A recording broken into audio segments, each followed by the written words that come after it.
Hello mga ka-heroes, for today's short video, gagawa tayo ng cucumber appetizer. So, ayan po yung aking mga ingredients na gagamitin.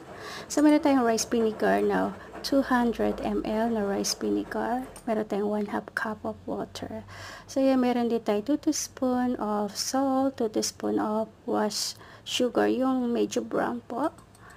And then, meron din tayong whole corn pepper at maliit na sili.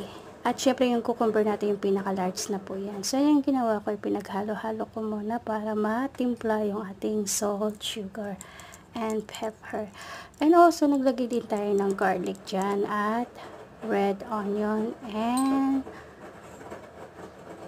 ginger. So yan, nakagawa tayo ng 2 bottle dyan mga kahiro. So meron na tayong appetizer everyday. So depends na lang sa inyo kung sa umaga, tanghali o gabi nyo ito